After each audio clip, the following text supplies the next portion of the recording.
this is Sam of Historiansplaining. A historian tells you why everything you know is wrong. These lectures are on SoundCloud, YouTube, Apple Podcasts, and other platforms. If you can help to keep them coming, please go to my Patreon page. The link is in the description. And this lecture will be the Elizabethan Dream, How England Became a Sea Power. And this will be part of my series that I started some months ago on the early colonial beginnings in North America. I was going to work on Virginia and Canada and other colonies, which I'll get to, but I decided at this point it would be worthwhile to go back and discuss first how England became a power on the Atlantic, capable of fighting battles at sea and at disrupting Spanish control over their domains in the New World. And also why, nonetheless, there was such a long delay before England formed permanent colonies on land of its own. Now, in the meantime, I also have asked patrons to tell me where they are. Ideally, I'd like to thank patrons as I've done before, but this year to name them by geographic region or country. And ideally, I'd really like to include everyone. So last week I sent out a message to patrons through Patreon. It should have come through email. You can respond to that, or also you can reply to the post that I made on Patreon on March 18th titled Tell Me Where You Are. And this post also includes links to media reports about a supporter and longtime listener to this podcast who recreated the ancient so-called Baghdad battery and showed that it could work as an electrical device. But anyway, all of that being said, please comment or message me on Patreon to let me know where you are in the world. I'd really like to include everyone and see how this podcast reaches people all around the US and the rest of the world. But anyway, now, as for this lecture series, as I said, I'm going to do Virginia and then other colonies. But a natural question that arose as I was researching was, should I discuss Roanoke, the so-called lost colony that was the forerunner to Jamestown and the Virginia colony? Should I discuss it even though it was fairly short-lived and was soon abandoned? And I realized that really I should for context, but first I should go back and do, you could say, the prehistory of English colonization in the 1500s, so that we can understand why the Roanoke colony was created in the first place, how it grew out of the problems and strategies of the 1500s, and so in this way, as historians would say, see it prospectively as an outcome of what came before, not just retrospectively as a sort of failed precursor to what would come later, right? We want to see things, ideally, we want to see things forward in time, not backwards. So in this lecture, I will try to do this not only for Roanoke, but for Jamestown, for Virginia, and really for English colonization of America more generally. Look at how the pathway was laid back in the Tudor age. And we will do this by tracing the undertakings of explorers, adventurers, pirates, and raiders who went out in search of wealth and booty and seized opportunities to sabotage England's rivals, most importantly, the leading imperial power of the age, which was Spain. But more than that, also I want to understand what these English adventurers, raiders, slave traders, privateers, etc. were actually trying to accomplish, why they did what they did, and not just see their activities as misadventures or false starts that failed to lead to the foundation of colonies when they should have. So these activities at sea in the 1500s were important in paving the way for colonization after 1600, and eventually for the creation of a so-called British Empire. But they were not enough in themselves. They were necessary, you could say, but not sufficient for colonization and empire to emerge. For that to happen, England needed also knowledge of distant lands, shores, and sea lanes, the ability to protect sea traffic, and the legal and political strategies to build a colonial empire. And this last element is largely ideological, and it comes more from the struggles at home than from adventures abroad. So on a conceptual level, the English Empire or British Empire was born at root out of struggles for power within the so-called British Isles, as English people called Great Britain and Ireland. And I, in this lecture, will sometimes use this term British Isles, although it is politically incorrect today, since it is taken to imply, or to some people does imply, that Ireland is somehow a British possession, which it is not. Most of the island is an independent republic. But this phrase, British Isles, was used at this time in the 15 and 1600s to claim that there was a kind of ancient and essential unity of Britain and Ireland and the whole archipelago of islands around them. And this was rooted in turn in the ancient Britons, the Celtic people that had inhabited Great Britain before the Roman invasion and going back to time immemorial. And you might remember also that traditional Irish Gaelic myths and histories claimed that these ancient Britons had originally stemmed from Ireland and that they were descendants of the Gaels. So in this way, this phrase in the 1500s did not necessarily imply British domination over Ireland, especially since at this point there was no British state at all, right? British was a total abstraction. England and Ireland and Scotland were all separate kingdoms. But rather, this phrase was a way of evoking a kind of mythical, primordial unity of the islands rooted in the ancient Celtic past. And this kind of mythology then was crucial in promoting and legitimizing the idea that England in particular should serve as the base of a massive seaborne domain spanning the Atlantic. And this might seem like a non sequitur, but we're going to see how these ideas were connected. So to go back to the late Middle Ages, right before 1500, England had been a relatively small medieval kingdom, comparatively isolated and weak. It occupied only a little more than half of the island of Great Britain, which already in itself is much smaller than France, Spain, Poland, or Hungary. Materially, the Kingdom of England was based on agriculture with some limited trade and fishing. But it understood wealth and prosperity as springing fundamentally from the soil. Politically, the Kingdom of England was held together around the idea of the king's sovereignty over a limited people and realm. Right? This is the classic medieval view of authority. There is a kingdom or realm that comprises the interconnection of a country, a people, and a ruler. Now, England controlled just the central and southern part of Great Britain where the English language was spoken, and it did not extend beyond to foreign places, other than some failed efforts in the 1400s to assert claims to the French throne based on dynastic succession.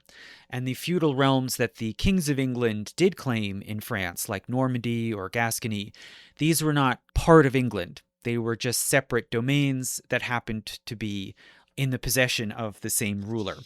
So England was just England, and the English crown did not hold authority beyond that limited realm. And furthermore, since that time in the later 1400s, England had been further weakened by internal civil wars, called the Wars of the Roses. So this was really a pretty dysfunctional and very peripheral kingdom in Europe as of the late 1400s. So then the question is, how and why did this fairly small kingdom begin to aggressively assert itself into the struggle for power and wealth abroad, to challenge far greater powers based on the continent, and attempt to assert its authority over foreign unknown lands entire oceans away? Well, to understand how this happened, we have to consider, as if we were talking about a crime, we have to consider means, motive, and opportunity. So to begin with the third, as for opportunity, after 1500, Spain amassed enormous sprawling domains, mainly in the Americas and also in the Pacific. And they had enormous resources, especially in silver and gold, but these domains were really impossible to defend. They were too expansive, with too few loyal European subjects and too many restive indigenous peoples. The main products of Spain's massive empire was silver and gold, but these had to be shipped across the ocean each year in an enormous convoy called the Treasure Fleet, which provided a huge target for a potential attack. So there are opportunities here for England to take advantage. As for motives, well, the answer to this is not too mysterious, right? The motives were partly material. There were opportunities to make money. And they were also partly religious, and this would come into play more and more later as the years went on.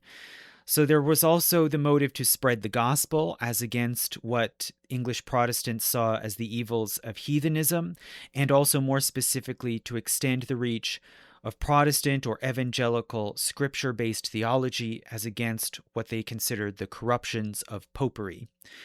And this religious mission, as you know, it really didn't come into play so much early on before the Reformation. It became a factor afterwards as England became Protestant, and then even intensified as the years went on in the later 1500s. Now, thirdly, as for means, how could they do it? Well, new capabilities arose in the material realm due to changes in shipbuilding and navigation. So just as it goes to ship design, medieval seagoing ships were fairly rare, right? And the big maritime powers were Venice and Genoa on the Mediterranean. England didn't have a large fleet of ships, especially not under royal control. There was really no permanent royal navy. They just quickly built and launched ships or commandeered ships opportunistically when they needed them for transport. And these medieval seagoing ships tended to be galleys or longships. So these are long, narrow vessels driven by human power in the form of oarsmen. And the main goals were speed and the ability to carry large numbers of people, probably in order to get them across a channel like the English Channel or the Irish Sea and quickly land them. These ships couldn't really fight at sea, and they couldn't carry very much cargo. Now, in the 14 and 1500s, just as England was going through these crises of instability, the shipbuilding industry grew, not to serve the crown, but more to serve private traders like merchants and also fishermen. And when trade and fishing grew and expanded in these years for this private market, the ship design changed. They evolved into what were called cogs. So these are unlike longships in the sense that they are small, but they are deeper and wider, with bigger, wider hulls to carry more cargo. They dispensed with the oarlocks, so they were no longer driven by human power rowing oars. Rather, they put on more masts and more sails in order to harness the wind, and hence they could be operated at sea by smaller numbers of people if those people had the specialized skills of sailing. So the object of this change and this new ship design was to be able to move more goods with less manpower. And this new technology was taken up firstly by merchants and fishermen. And then in the 1500s, under the Tudor dynasty, it also began to be harnessed by the state, sometimes directly in the Royal Navy, but also indirectly through privateers, basically pirates for hire, who could have these skills of navigation and of geography, but could go out opportunistically on missions that could undermine England's rivals and serve the interests of the English. And in this period, England actually became more unified and centralized under these Tudor rulers. And I'll post in the description a link to a lecture that I did a few years ago about Tudor England and this process of consolidation of power in royal hands. And because of this, the Tudor regime was more able to muster resources around concerted projects. So over time, England developed more grandiose and ambitious conceptions of political authority, especially royal authority. And in effect, they more or less invented the idea of empire, in quotation marks, as we now understand it. This whole notion was first created as a way of trying to absorb and subordinate alternate power bases within Britain. And then, shortly after, it was then deployed as a way of explaining, justifying, and managing the English crown's claims to rule faraway realms, thousands of miles from English shores. So we're going to try to account here for how, one, the English conceived of the idea of an empire based on their efforts to consolidate rule at home within Great Britain. Secondly, how they extended this notional power to the seas and the Atlantic Ocean.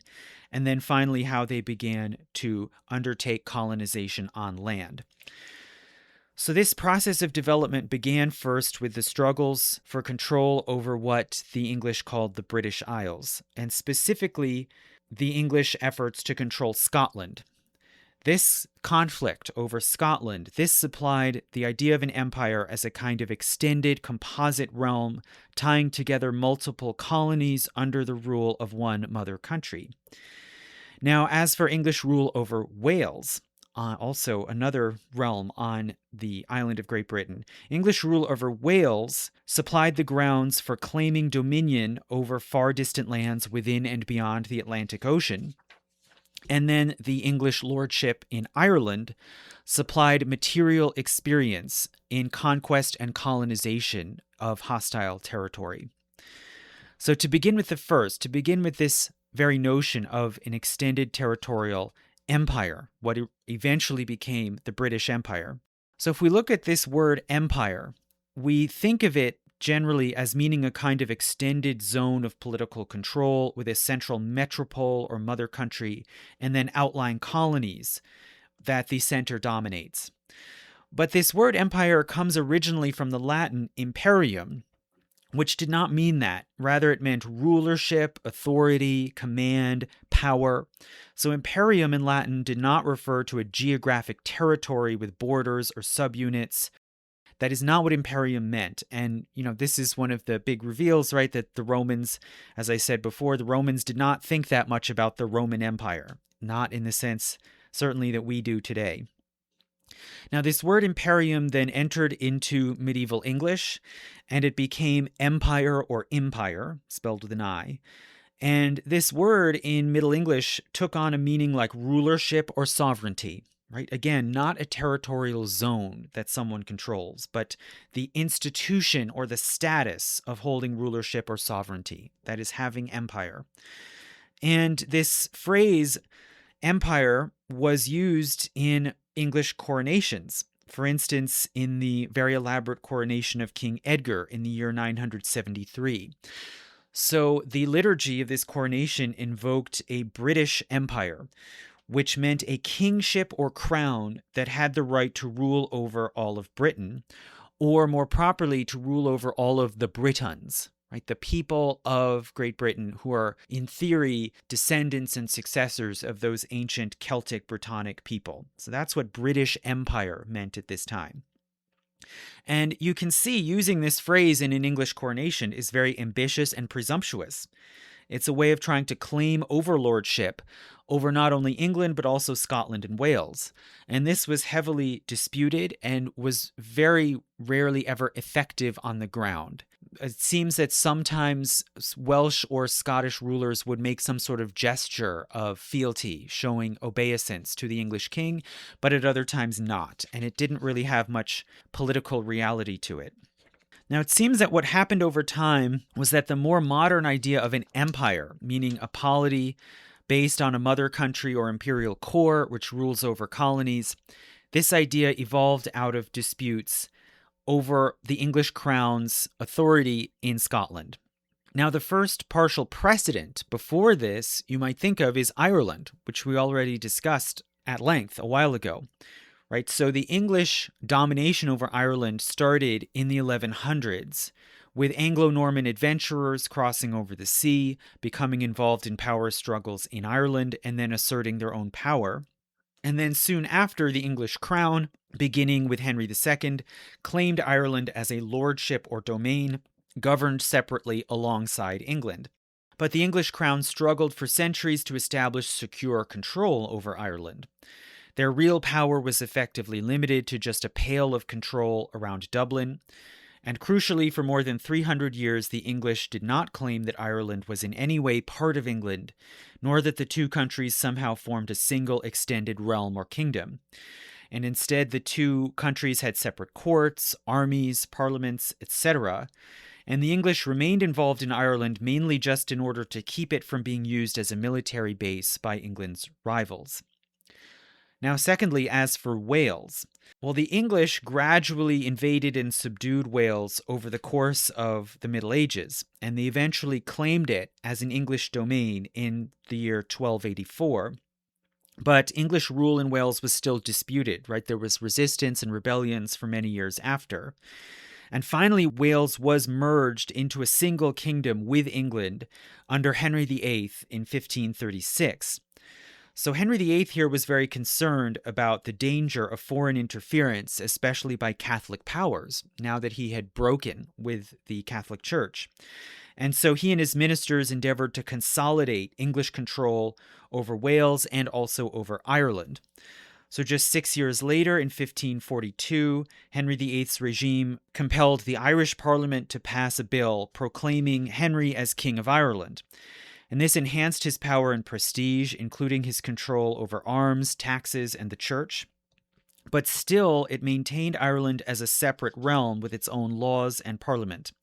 And so Henry now was, you could say, the king of two kingdoms in a kind of awkward association or personal union, right? Same ruler ruling over two kingdoms. So this was the basic situation as of about 1545.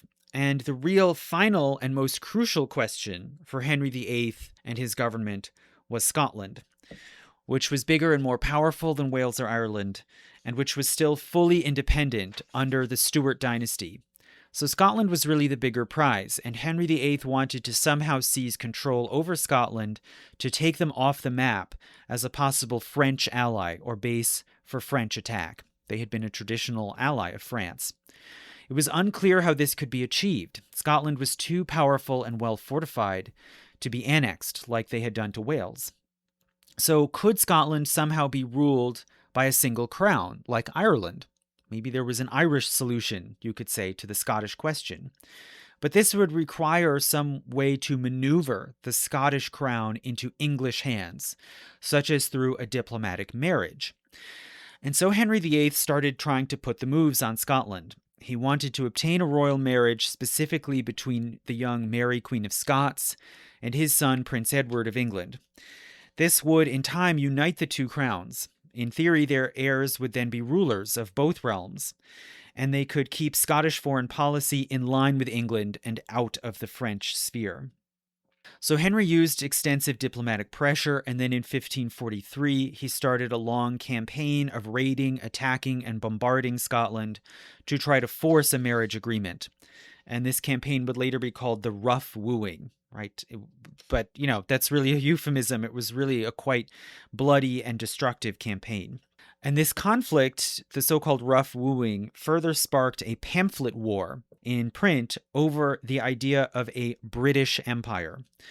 So English propagandists argued that the English throne had inherited an ancient right to rule over all of Britain, including Scotland. And they based this on, firstly, the natural geographic unity of the island. Secondly, various ancient prophecies of unification. So this was somehow fated by ancient prophecy. And the legendary Dark Age Empire of Arthur, as described by Geoffrey of Monmouth in his History of the Kings of Britain. And according to this medieval account, a Welsh account from the 1100s, King Arthur's kingdom had included all of Great Britain, Ireland, and the Western Islands in the Atlantic. And further, English propagandists also drew on claims that had been made in the Middle Ages by Anglo-Saxon kings like Edgar, who, as we saw, was crowned as King of Great Britain, or Emperor, I should say, of Great Britain. And also they pointed to the supposed ethnic and ancestral unity of the English and the Scots, whom they cast as all British in the sense of descended from the Britons of the ancient and Arthurian eras. And they claimed that the Scots had branched off from the English or from the Britons through migration and resettlement northward. So they all stemmed supposedly from a single ancestral stock. Now, the Scots, of course, rejected these claims. They argued that Scotland had existed for centuries as a distinct civic entity, and this was called in Latin a res publica, or in English a commonwealth. They argued that Scottish subjects owed their greatest loyalty to this actual civic community, and that no claim of empire could supersede this. And one particular famous pamphlet called The Complaint of Scotland was published in 1549, and it argued that the Scots must resist English rule or become, quote, slaves, like it happened to the Irish. And specifically, this Complaint of Scotland rejected the notion that Scotland was a branch or creation of some greater British nation. And it said that the English were wrong to use ancient fables and folklore to try to claim that, quote, Scotland was a colony of England when it was first inhabited, end quote. Now, this is a very significant line in the history of politics and language because it is the first known use in English of the word colony from the Latin colonia to mean a settlement from a metropole in a foreign land or country, which is subordinate to the metropole. So in Latin, this word colonia had been used to mean settlements of Roman veterans that the empire created in the outlying provinces to sort of house and reward veterans and to use them as kind of bulwarks of Roman power. And you can think of like Cologne in Germany was originally a Roman colonia. But now in this pamphlet war, for the first time, we see this word colony used to refer to an entire country supposedly founded by migrants from a pre-existing mother country, which is therefore politically subordinate to the rulers of that mother country. So this new idea of empire is emerging, the idea of an empire as an agglomeration of domains, including a central metropole and its outlying colonies. But this concept is still very awkward and ambiguous. What is this sort of empire? What are the different component parts of it? How does it work? This is all unknown. But both sides in this debate seem to agree on certain suppositions. They seem to agree that empire comprises multiple countries or realms that are in some way distinct or autonomous, but are tied together by a single sovereign ruler with the right to wage war, defend the common borders, and most importantly, to steer a single foreign policy. And while the metropole and the colonies should each have certain prerogatives and enjoy a degree of self-rule, the mother country is somehow supreme. It is, you could say, a first among equals. And the specific question at issue in the 1540s was, should Scotland join into such an empire or not?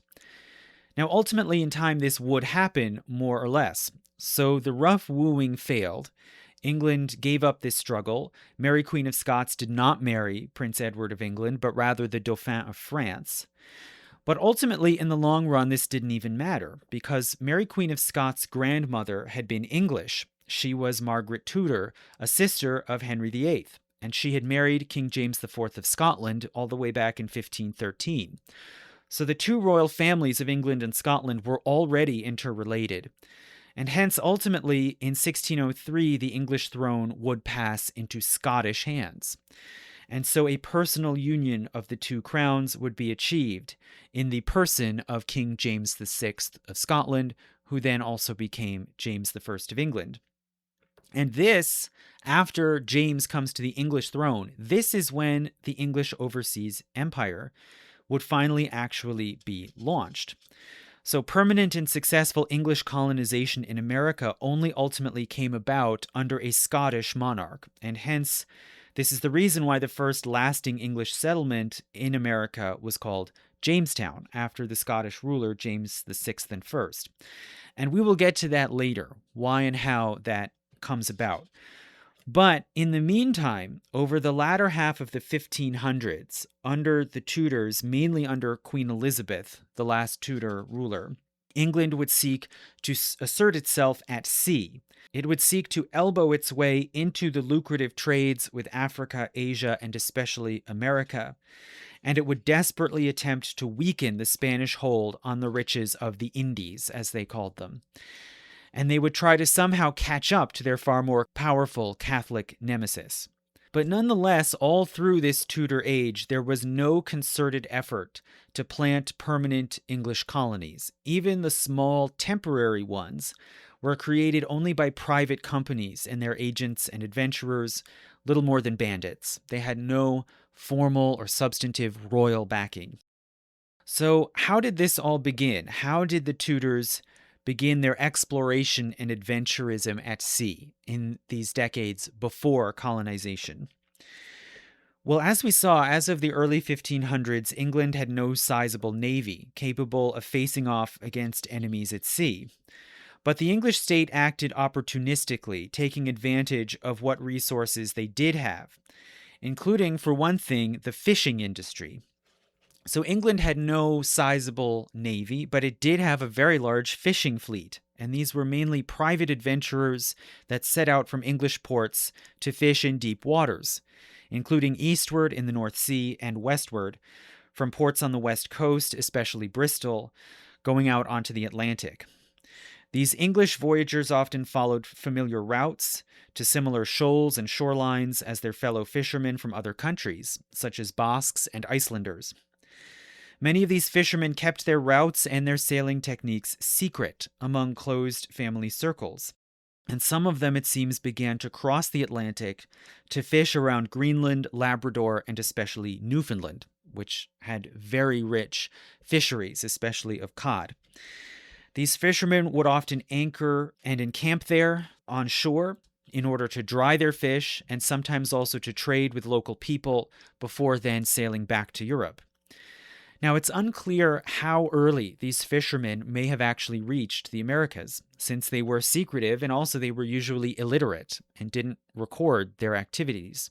But we can know that they were there at least as early as 1497, just 5 years after Columbus's first landing in America. And we know that they were there at least that early because of John Cabot. So how does John Cabot come into the picture? Well, in the mid-1490s, the English government, under the first Tudor king, Henry VII, learned about Columbus's contact with America. And the crown saw a chance to establish lucrative trade with these new lands to the west, and possibly even further with the rich markets of Asia.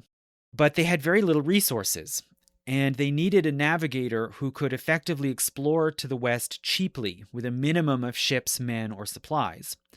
And in early 1496, the crown tapped an Italian-born mariner who was living in Bristol named Giovanni Caboto, or, as he was called in English, John Cabot. And they commissioned him to undertake voyages to the west, and they granted him and his sons monopoly power over any trade with the new lands that they might discover. Now, it's possible that Cabot at this early point may have already known some about these North American shores from Bristol fishermen, but we don't know for sure. In the summer of 1496, Cabot launched an initial voyage to try to go to America, but it was aborted and all ships turned back to England. In 1497, he launched a second voyage on a single small ship with only 18 men. So that's compared to the at least 86 crewmen on Columbus's 3 ships in 1492. Now, there's a lot of uncertainty as to what happened here after Cabot launched this voyage. It seems they rounded Ireland and then proceeded west and landed somewhere on the North American shore, possibly Labrador or Newfoundland or Cape Breton Island in what's now Nova Scotia. We don't know. They ceremonially claimed the land in the name of the English king, and while on shore they found some evidence of human habitation, such as tools and remnants of a fire, but it seems they never met any of the people there. Further details about this voyage are very unclear and inconsistent in different accounts, but there are letters from the time that refer to this region that Cabot explored as, quote, the newfound land, and hence this name came to be applied to this island that we still today call Newfoundland. Cabot then returned and reported that the land he had encountered was fertile, the climate was temperate, and the sea so packed with fish that England would never have to import them from Iceland again. And he further claimed that if he returned there, he could sail on farther west all the way to Japan. In 1498, he set out again, this time with letters patent from the king and a fleet of 5 ships carrying about 200 men and a load of trade goods like cloth. They sailed again past Ireland. 1 ship had to abort and turn back, but the other 4 continued on. After that, it is unknown what became of Cabot and his fleet. They may have sunk in a storm, they may have sailed on to America, landed there, and remained there, or some have argued that they did explore much of North America and then returned to England by 1500. But for whatever reason, no clear surviving records from the time state exactly what happened to them. And this is one reason to suspect that they were probably lost at sea. We do know that in 1500, the English crown paid an extra reward to one of Cabot's lieutenants named William Weston for, quote, his expenses about the finding of the new land, and this suggests that further English voyages may have been launched after Cabot's. In 1502 to 1504, Henry VII paid more bounties to Bristol merchants, and he paid for, quote, 2 ships to the Isle of New Finding. In 1508, Sebastian Cabot, one of the sons of John Cabot, launched a voyage to North America. And according to later accounts, he reportedly explored as far west as Hudson's Bay, probably looking for the Northwest Passage to Asia, and he then sailed southward as far down as the Chesapeake. And it would turn out to be the last transatlantic voyage launched from Bristol in this era. In 1509, King Henry VII died, and he was succeeded by his 18-year-old son, who became Henry VIII. And Henry VIII had no particular interest in voyages to the west, and this whole undertaking was shelved. From this point onward, trade and exploration to distant lands would focus much more on the south and the east, where there were known to be rich markets, and they would be undertaken almost entirely by private merchants for private profit before the crown eventually became involved. So let's talk about this organized trade to the south and the east. Well, firstly, from the early 1500s, there was fairly extensive English trade with France and also with the Mediterranean islands. And the English crown mainly relied upon this merchant fleet for power at sea. Henry VIII did begin to build up a small royal navy, but it reached only a size of about 40 ships. So for trading power and also for diplomatic and military power, the crown exploited this merchant fleet to gain intelligence, to make diplomatic contacts, and to raid and harass rivals at sea.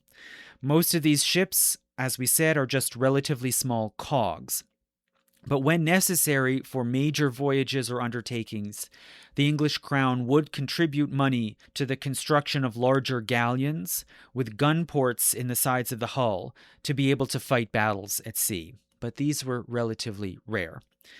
So English maritime power was mainly a kind of public-private partnership managed through commissions and also through joint stock companies.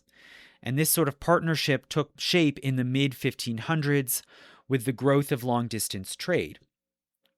So in the mid-1500s, English trade branched out beyond France and the Mediterranean islands. For one thing, to Russia, also to Morocco, Constantinople, and the Near East under Ottoman control, and then to West Africa. So firstly, if we look at trade to the east to Russia, in 1551, so this is during the reign of the young Edward VI, after Henry VIII has already passed.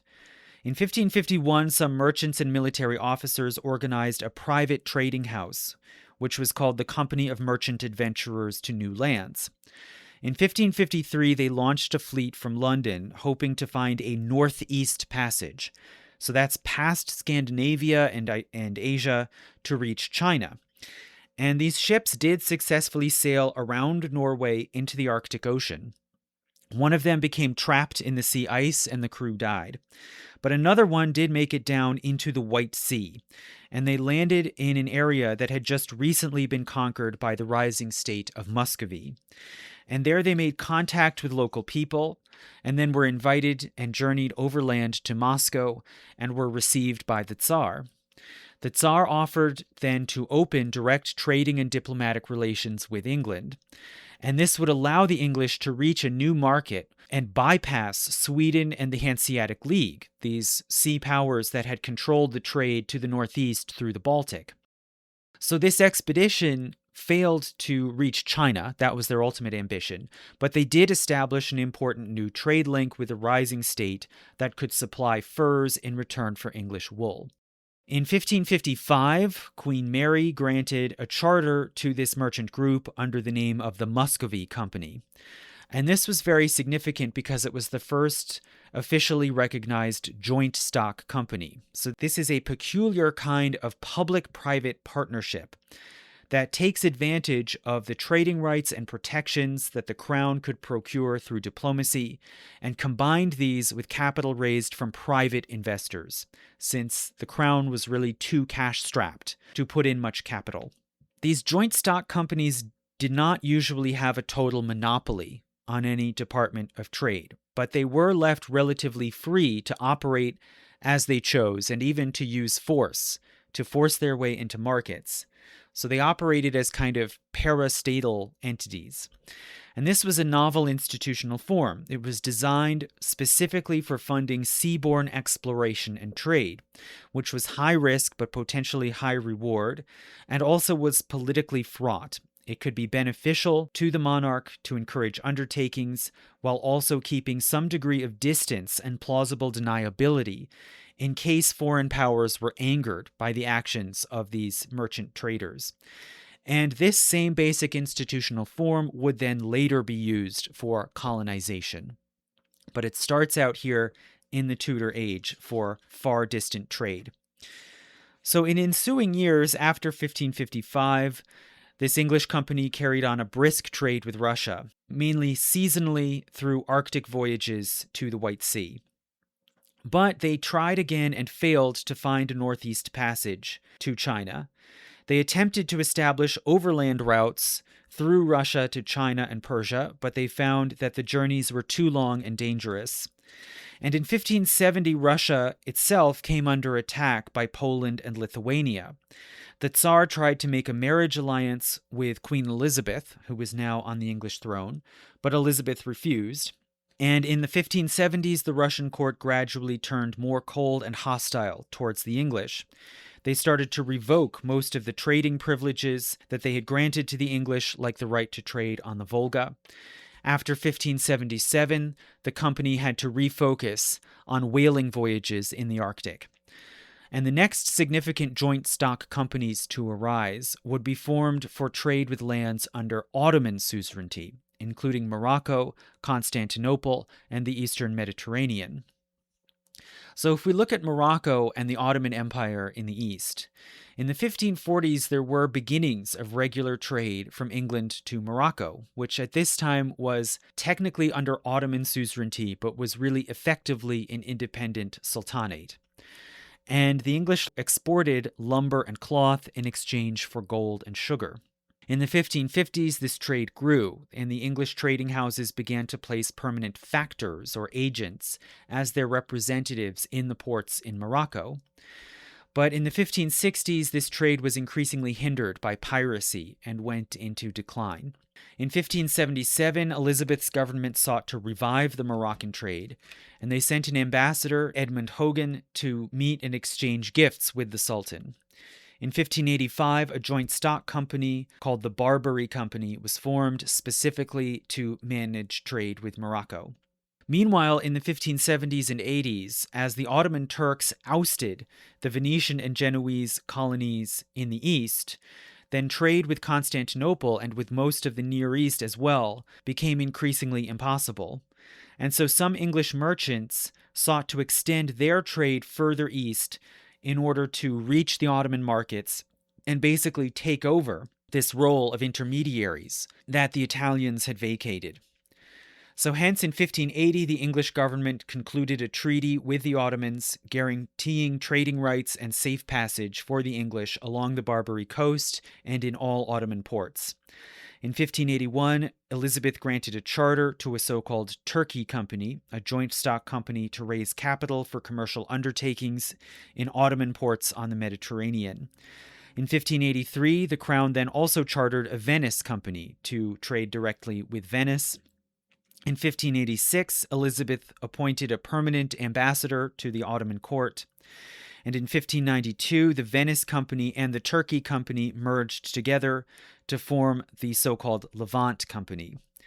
In 1595, the charter of this Levant Company was revised, and the state became more involved. They granted a monopoly to the company, but also made it more regulated. Trade was directed along a pre-established route, and factories were set up that served as sort of consulates and trading offices, and they were established in Constantinople, Aleppo, and Alexandria.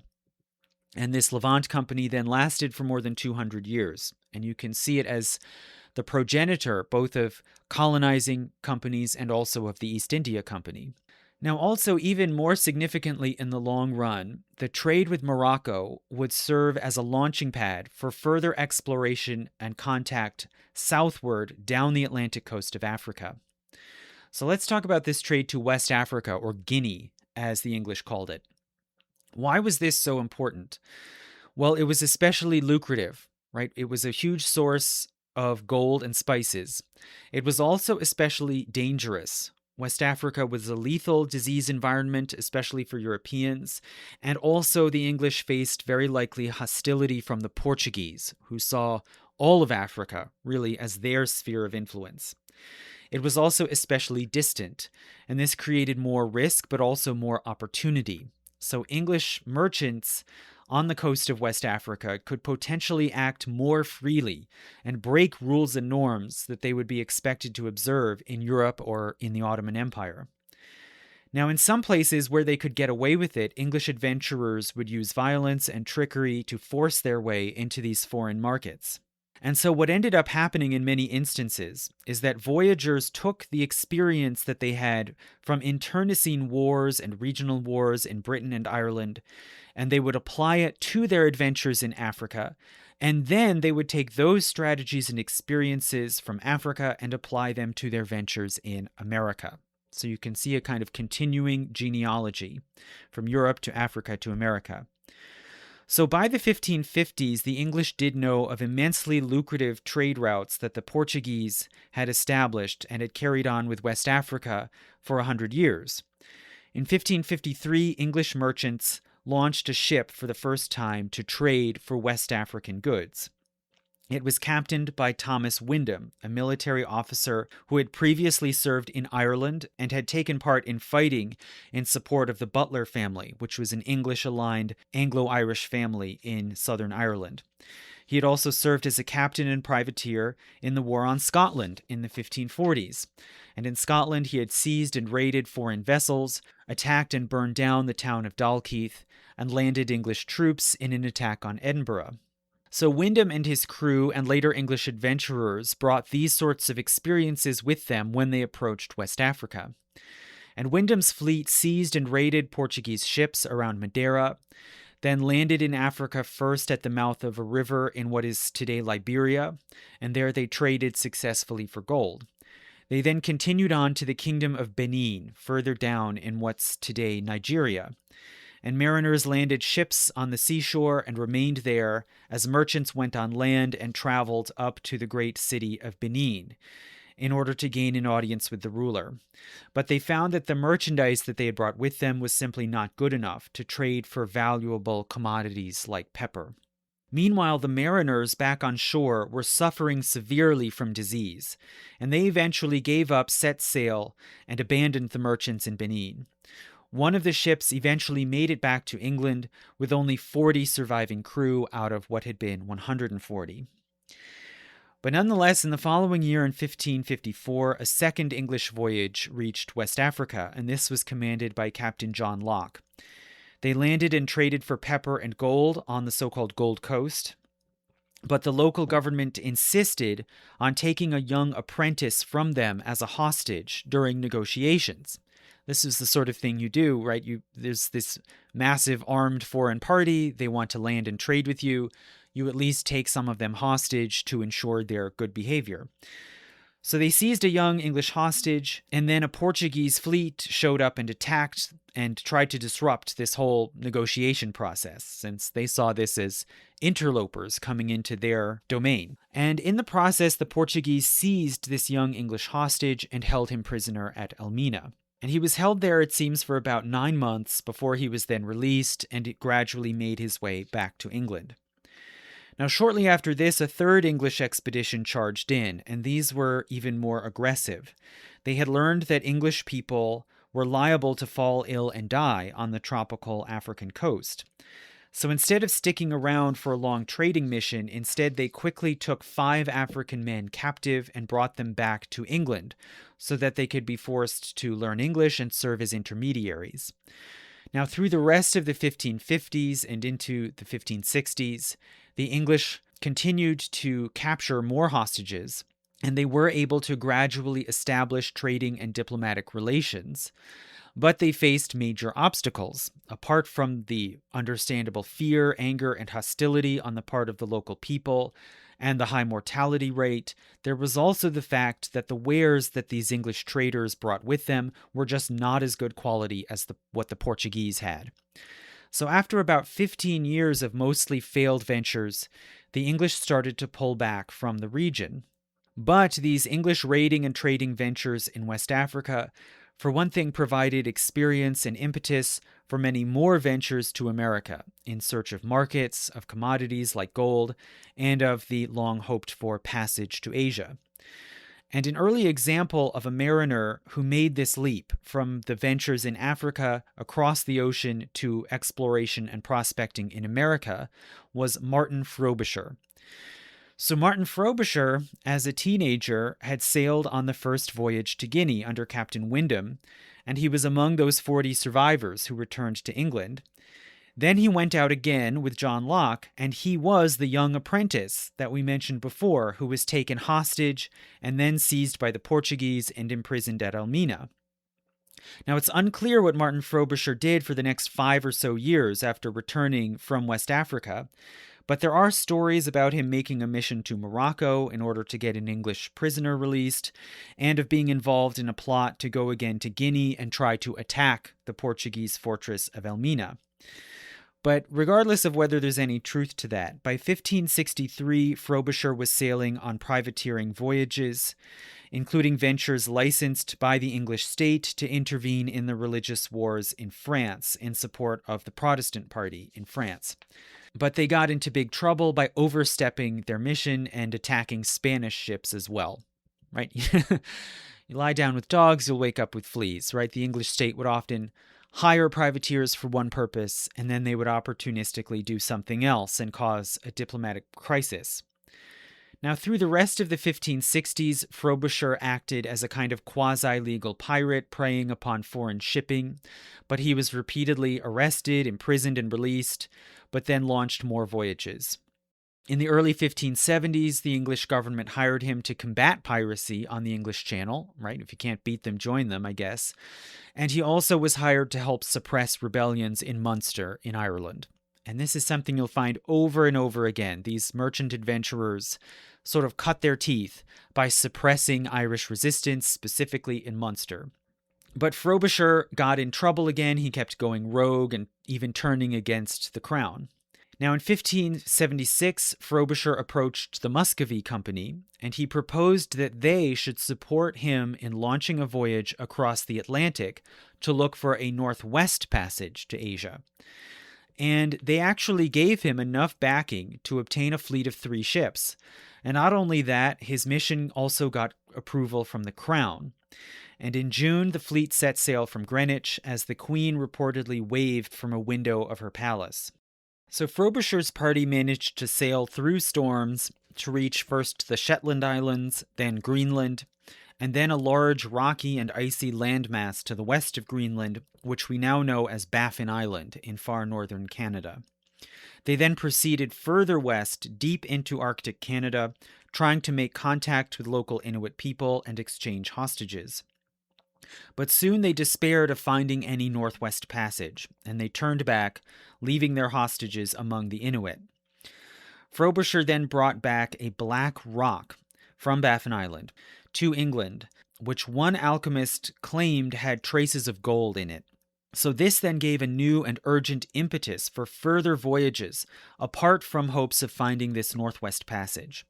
So in 1577, the Crown outfitted another bigger expedition, including a large royal flagship.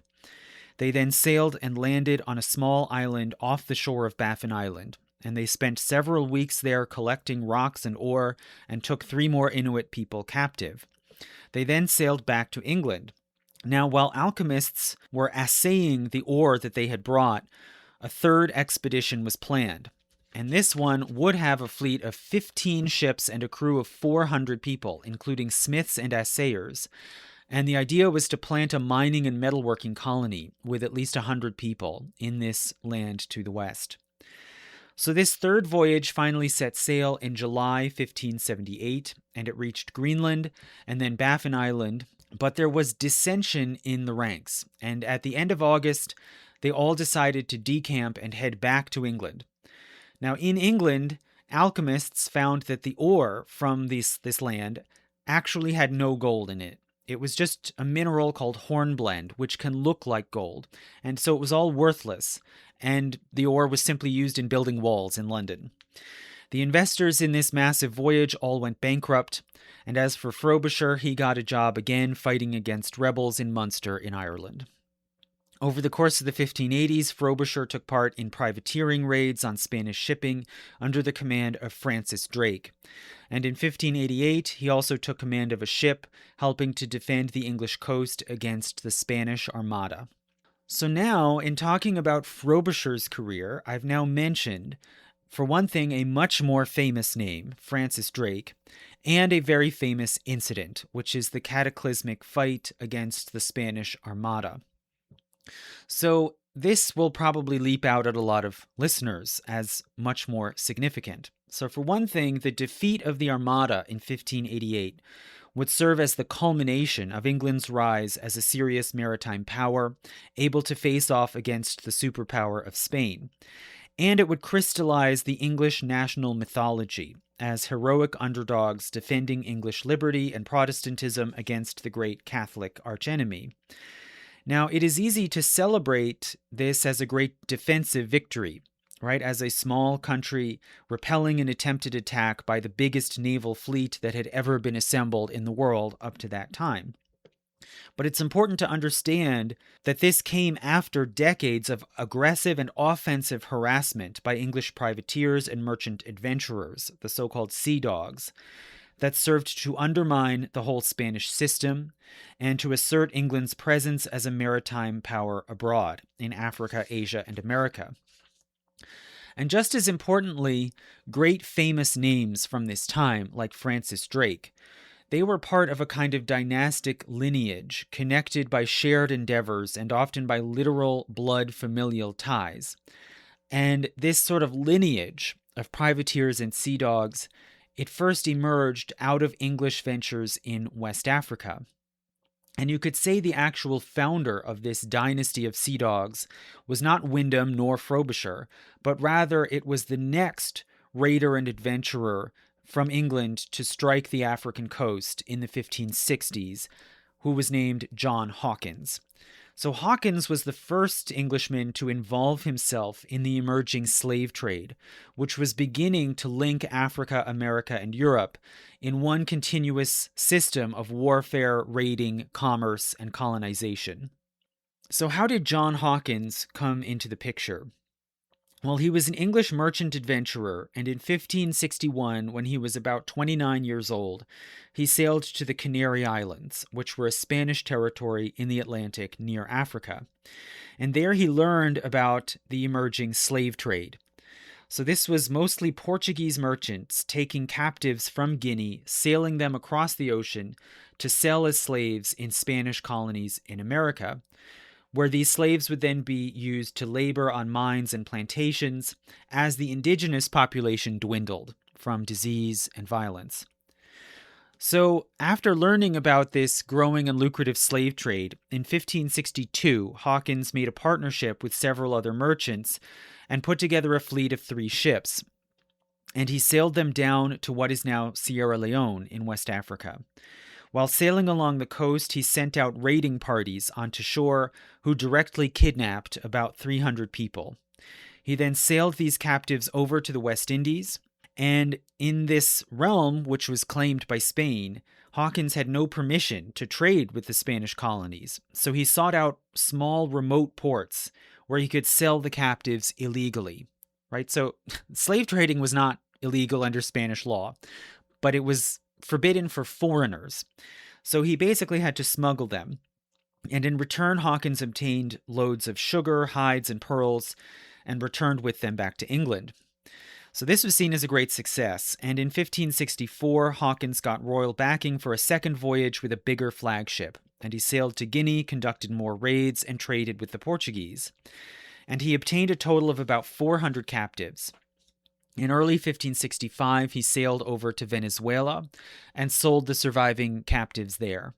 He then proceeded north, stopped in Florida for a time for water, and there he made contact with the small French colony at Fort Caroline, which we talked about in our lectures on the history of Florida.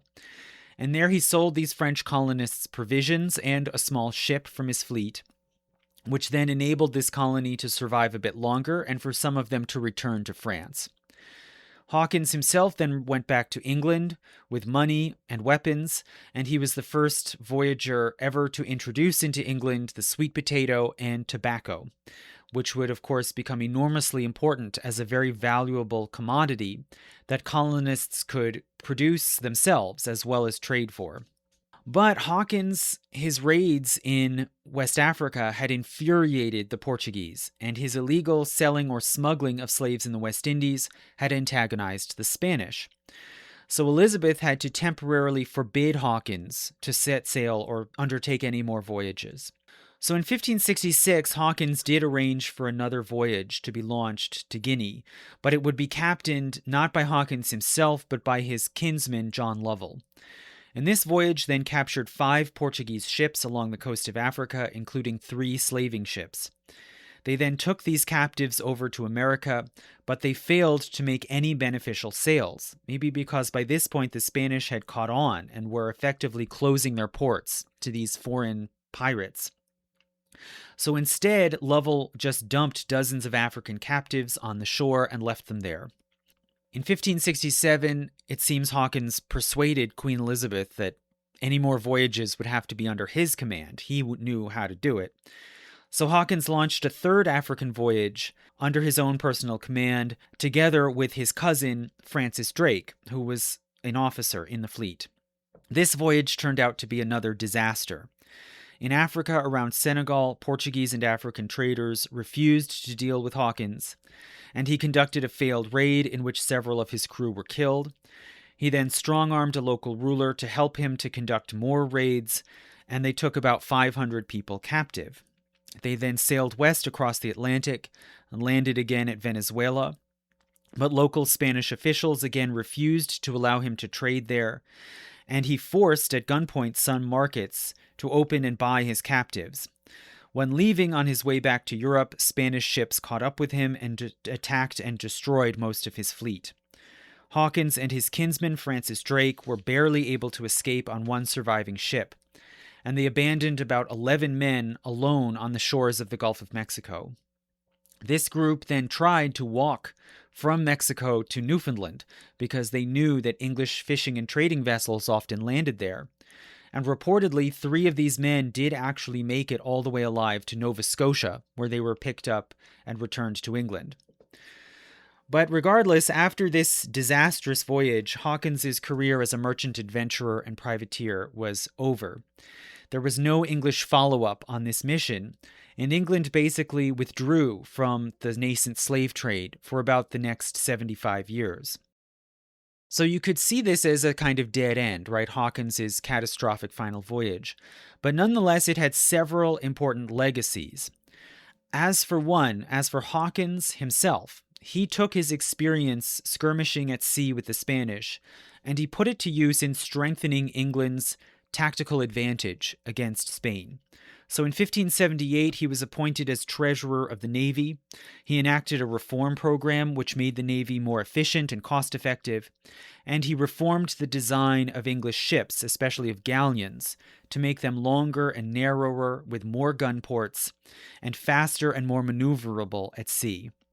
And these changes were arguably then crucial in the great 1588 face-off against the Spanish Armada.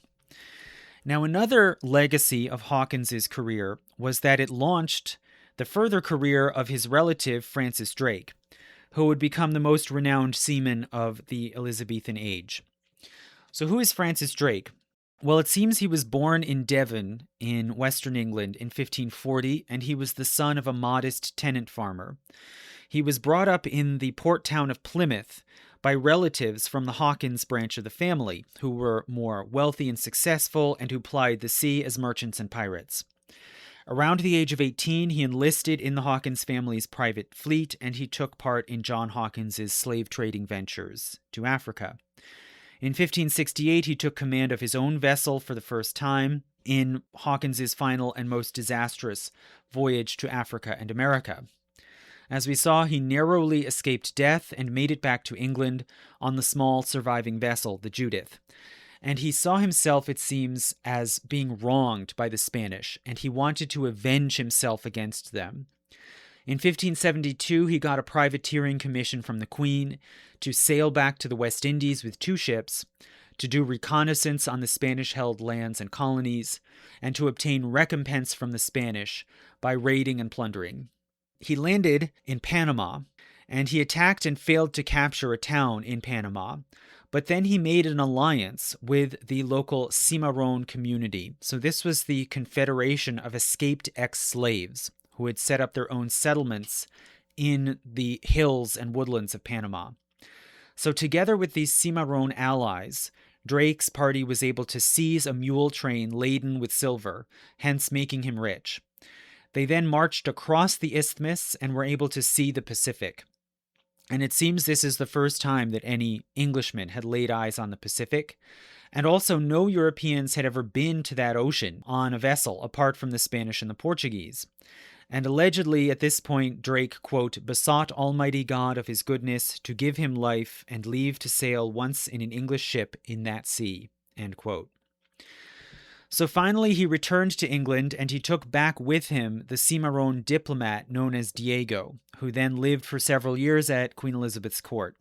In future years, Diego would often sail on voyages with Drake, and Drake, as a rule, would liberate any enslaved people from captured Spanish towns and ships. So this is a drastic change from the precedent. African people are a commodity, and when you seize them, you take them and sell them. Well, that is not what Drake did. And Drake, through his career, would often work together with indigenous and African people to undermine Spanish power. He would openly advocate for England to make alliances with the so-called Indians and Negroes against Spain. But at the time when Drake returned from Panama in 1573, if we go back to that point, England and Spain were temporarily at peace, and so the Queen could not reward any piracy against the Spanish. So instead, in 1575, Drake sailed to Ireland, and he took part in the English siege of Rathlin Castle in Ulster, belonging to Clan MacDonald, a Scottish-Irish clan. And the English eventually did capture this castle and massacred hundreds of members of the clan. Now, 2 years later, in 1577, Drake was summoned to meet with the Queen, who then personally appointed him to lead an expedition to sail into the Pacific. And she said that the purpose was to find new sites for trade and to get revenge on the King of Spain, quote, for diverse injuries that I have received. So for some reason, English policy was sort of quietly changing, and the Queen was becoming more aggressive and antagonistic towards the Spanish, and she kind of kept her cards close to her chest, and we don't know exactly why. But regardless, Drake got a fleet of 5 small ships, which could carry only about 200 men in total, but they were fast and maneuverable. In 1578, they sailed across the Atlantic and down to Brazil. And there they landed, and Drake tried and executed some disloyal officers and crew, whom he accused of plotting against him. The group then consolidated down to only 3 ships, and they sailed down the length of the South Atlantic and passed through the Straits of Magellan and westward into the Pacific. They were then struck by a huge typhoon, and the ships were separated. One, it seems, turned back to England. The other, I don't know, it might have sunk.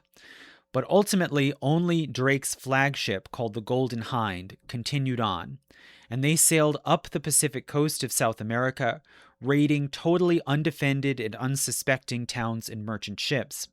They seized tons of supplies, gold, and gemstones, and allegedly they sailed as far up as modern-day Vancouver, looking for a northwest passage to try to get back east and over to the Atlantic. But they found none, and they turned back down to what's now California, around San Francisco Bay, and they named this land New Albion, using a sort of ancient mythical word for England.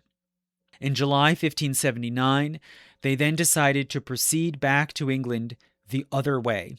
So the Golden Hind set out alone onto the vast Pacific. And after 68 days sailing on the open sea, they reached islands in Melanesia, not far from Southeast Asia. They then proceeded to the Philippines, to Malacca, and down to Java, and were able to trade for spices. Then they set out again westward across the Indian Ocean, And in the summer of 1580, after 2 years of voyaging, they rounded the Cape of Good Hope back into the Atlantic. In September of 1580, they then sailed into Plymouth Harbor in England with only 56 of the original 200 men. In 1581, they proceeded over to the Thames, where the Queen ceremonially boarded the Golden Hind and immediately knighted him as Sir Francis Drake. Soon after, the Queen appointed Drake as mayor of Plymouth, and it seems he was diligent and effective in this office, and he also bought a country house nearby. So this was really significant as a rise for a person of obscure birth from an outlying county to become a kind of early national celebrity, to be knighted, to get a noble title and a country estate. And it seems other adventurers like Frobisher disliked and resented Drake because they looked down on him as a parvenu from a lowly background. But the Queen didn't care, and you can see this as a crucial sort of early development in the creation of a kind of new rising class that became rich and gained status and prestige from overseas adventurism and then colonization. In 1585, Elizabeth's government declared open war on Spain, and the Queen gave Drake a fleet of 25 ships to raid the Spanish colonies. And he went over and landed and plundered St. Augustine in Florida, Santo Domingo in the West Indies, and Cartagena in Colombia. In 1586, the English learned that the Spanish were preparing a large armada to invade and conquer England. So at this point, the Crown gave Drake a fleet of 30 ships, which he used to storm and seize the port of Cadiz in Spain itself. And he then proceeded to ransack the city for a day and a half, destroying vessels and seizing supplies. And this was called singeing the King of Spain's beard. So this action by Drake delayed the launching of the Armada for about a year. But in 1588, the Armada did finally appear approaching England, and Drake commanded a vessel in the sea battle that prevented any Spanish ships from landing in Britain. Subsequently, in the 1590s, Drake launched an abortive attempt to attack Portugal, and then another voyage to the West Indies, which failed because of disease. And it seems Drake himself died of a fever while at sea in the Caribbean, and he was buried at sea near Panama in 1596. But even beyond this spectacular career of Drake, there was another important legacy of John Hawkins, which would arguably have an even more profound impact than Drake. In particular, it would be profound in starting this transition from raiding and trading at sea to colonization on land. And this was the sensational journey of David Ingram. So if we think back to John Hawkins's career, and he had that last disastrous voyage where he barely escaped and got back to England. If you remember, I mentioned at that point, Hawkins landed and dumped men on shore in Mexico and abandoned them there. And allegedly, 3 of them managed to walk all the way from Mexico to Nova Scotia. And supposedly there a French vessel picked them up and took them back to Europe. Well, 15 years later, in 1582, one of Queen Elizabeth's most trusted ministers, Francis Walsingham, tracked down this survivor named David Ingram, who had allegedly made this incredible journey. And he sat down and recorded his account of what had allegedly happened. So according to Ingram, he and his compatriots had walked across North America, and on the way they had passed through kingdoms with rich and powerful rulers and a number of cities, including the legendary Norumbega, which was supposedly in present-day Maine and which was rich with gold, crystal, and pearls. Now, it was much questioned as soon as this account was printed in 1582. It was much questioned, and it's been debated now for centuries, how much of Ingram's account was truthful or accurate, and whether it should be taken seriously. But regardless of that, when it was printed, it helped to generate more interest in the possible riches and new valuable knowledge that could be found on the mainland of North America, north of the lands that Spain controlled. And the book inspired gentlemen adventurers to begin to attempt to plant lasting footholds in North America. And perhaps the first of these was Humphrey Gilbert. So Humphrey Gilbert was a mariner from a relatively higher status background who had studied at Oxford and entered the army and served in the English army in warfare in France. He then turned his attention to America, and it seems in 1566, Gilbert proposed a voyage to search for Northwest Passage, as many people at this time were hoping to find. But the Queen instead dispatched him to Ireland to help suppress a rebellion in Munster. Now, ever the schemer, in 1570, Gilbert drafted plans to colonize Munster and make it into a Protestant plantation, in the words of that time. In 1572, he led a company of English volunteers to support the Dutch Protestant rebels against the Spanish in the Netherlands. And later in 1577, he drew upon his experience in Ireland and upon Frobisher's adventures in Canada in order to hatch his most elaborate and ambitious scheme yet. So in 1577, he wrote a letter to the Queen called, quote, "A Discourse on How Her Majesty May Annoy the King of Spain." And in this letter, he argued that the English should seize the Spanish and French fishing fleets in the North Atlantic around Newfoundland, which were undefended. They should then use this fleet to land and seize the Spanish colonies in Cuba and Santo Domingo, and then should use these colonies as bases to attack the Spanish treasure fleet that carried gold and silver each year from America back to Spain. So this was an early and ambitious scheme to actually try to take possession of Spanish colonies for England and exploit them.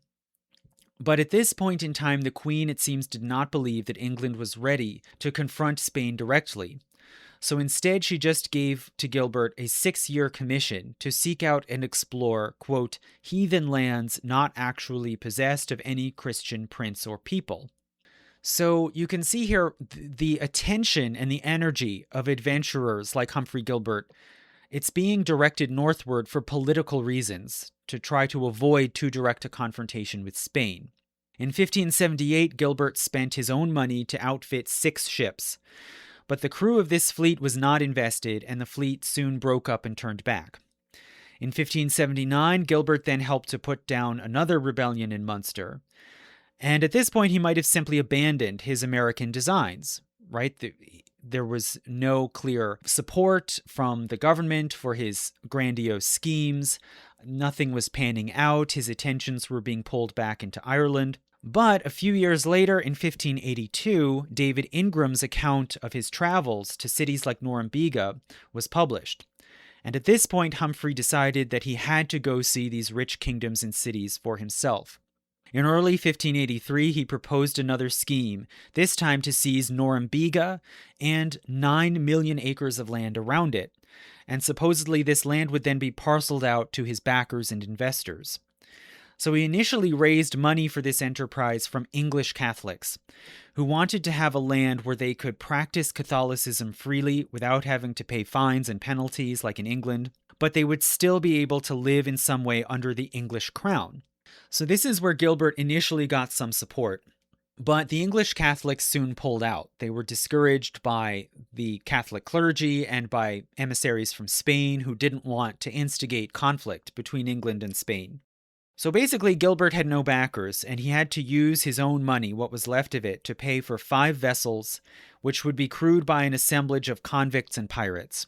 Basically, inexperienced, ne'er-do-well adventurers who were willing to go without pay and just seize booty. So this fleet set sail in June, and one vessel was captained by Gilbert's half-brother, who was named Walter Raleigh. But this vessel soon ran out of supplies and turned back to England. In August, the rest of the fleet did reach Newfoundland, and they landed near present-day St. John's, where there were already many temporary and seasonal fishing camps, frequented by fishermen of many nations. So here Gilbert's group set up camp, and they held a ceremony to claim possession of Newfoundland for the English crown. They then started trying to collect taxes from all the fishermen who came to the Grand Banks and landed around Newfoundland. So this was a significant move towards actually claiming and colonizing land, rather than just prowling around in search of Spanish booty or the Northwest Passage. But they did not stay for long. On August 20th, Gilbert set sail to the south to look for Norumbega, but he lost his largest ship on a sandbar, At the end of August, the group decided to head back to England. And on the way back, they passed through 2 storms, and the small flagship, the Squirrel, was in serious danger of sinking.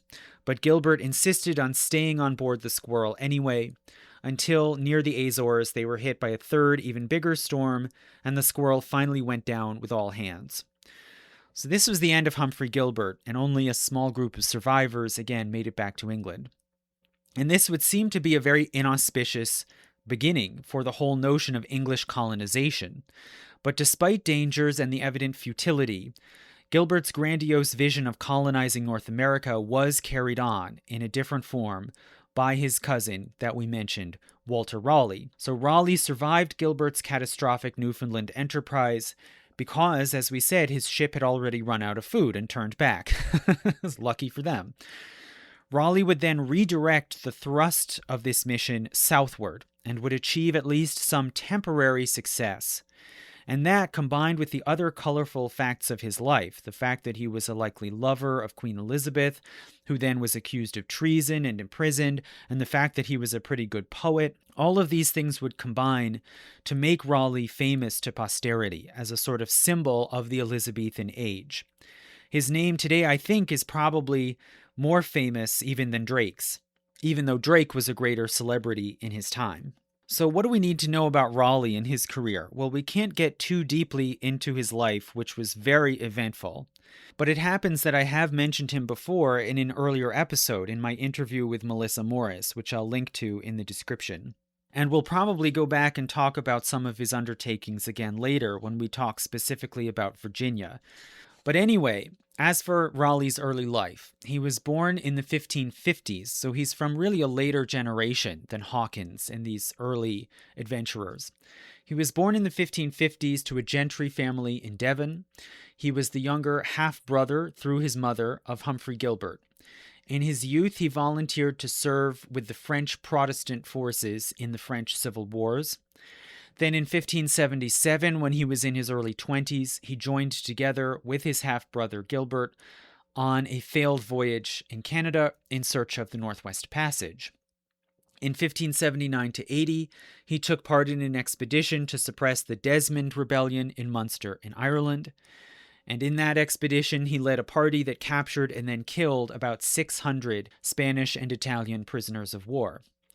Afterwards, he was granted control of the town of Youghal and about 40,000 acres of land around it as part of the English plantation of Munster. He worked to promote Protestantism and the Protestant Church in Ireland, and he enjoyed a meteoric rise at court due to his talent and charisma. He was elected to Parliament for Devon, and he became known as a favorite of Queen Elizabeth, and he received various titles, such as Warden of the Tin Mines in Cornwall. In 1583, as we saw, he took part in Gilbert's second disastrous American voyage that aimed at conquering Norumbega, but he turned back before they ever reached America. Early in 1584, the Queen then granted to Raleigh a charter to claim, quote, remote, heathen, and barbarous lands, countries, and territories not actually possessed by any Christian prince or inhabited by Christian people, end quote. So you can see this as just a slightly revised version of the charter that the Queen had previously given to Humphrey Gilbert. So Raleigh then raised money to send a company to create a colony in North America. And the idea was that this colony would be sited to serve as a base to launch vessels at sea to attack the Spanish treasure fleet as it sailed each year from America to Spain. So this is similar to Gilbert's idea from years before, but in a way it was more modest, right? It didn't involve seizing a bunch of ships and then seizing Cuba and Santo Domingo. It was just to plant a sort of outpost in this supposedly unclaimed land in North America and use that to harass the Spanish shipping. So in the summer of 1584, a fleet under 2 mariners went to scout out the largely unknown region of America between the Chesapeake Bay and Florida. And they landed in the Outer Banks in what is now North Carolina. And they picked out a site on an island, a protected island in Inland Sound, which was called Roanoke.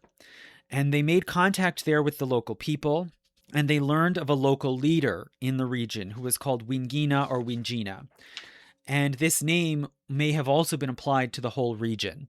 That's what sometimes happened, right? The territory and the ruler would share the same name. So these two scouts then returned to England and brought reports that the land around Roanoke was healthful and fertile. And they also brought back 2 indigenous hostages to serve as guides and translators. The next year, in 1585, Raleigh spearheaded the formation of a fleet to return to the land around Roanoke, and they started calling this land Virginia. So that, on the one hand, that's in honor of Queen Elizabeth, who had come to be called the Virgin Queen because she was mature and unmarried. But it probably also was inspired by that indigenous name, Wingina or Wingina. Raleigh, at this point, he was forbidden to leave England. He was seen as, too much of a wild card, possibly too antagonistic. So he was forced to remain in England, but nonetheless, he formed a fleet of 7 ships under the command of another cousin, which would carry a force of 600 men to form a colony in Roanoke. And as we saw, this is still basically aimed at establishing and extending maritime power, challenging Spain's control of the seas. But they did direct the colonists to pursue friendly relations and trade with the native people, which is in contrast to Raleigh's own brutal treatment of the Irish and their allies, and to create a permanent presence on the ground. So they did land and they formed a settlement on the island of Roanoke. In 1586, however, the colony went into collapse. They received no resupply from England. They could not obtain enough food from the environment on their own, and they also began to disobey orders and to raid and attack the indigenous people. And at one point, they destroyed a village and killed the main regional leader, Wingina. So everything was going to hell in a handbasket when, conveniently, Francis Drake showed up. And rather than trade for provisions, the survivors insisted on simply getting onto Drake's ships and returning to England. So it was clear at this point that the whole strategy of creating a military outpost supplied through trade with the natives was unworkable. So a lot of investors and allies at court now gave up on Raleigh and his whole scheme. But nonetheless, in 1587, Raleigh launched a second colonizing enterprise with a revised strategy.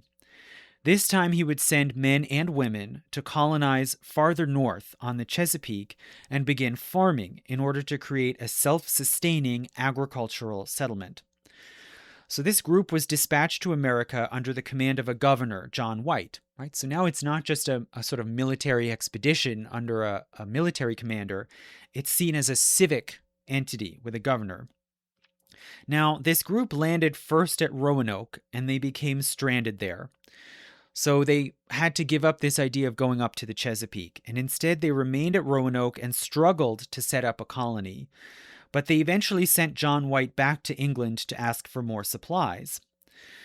But this was fruitless because greater events intervened. So in 1588, Raleigh scrambled to help prepare England to defend against imminent attack by the Spanish Armada.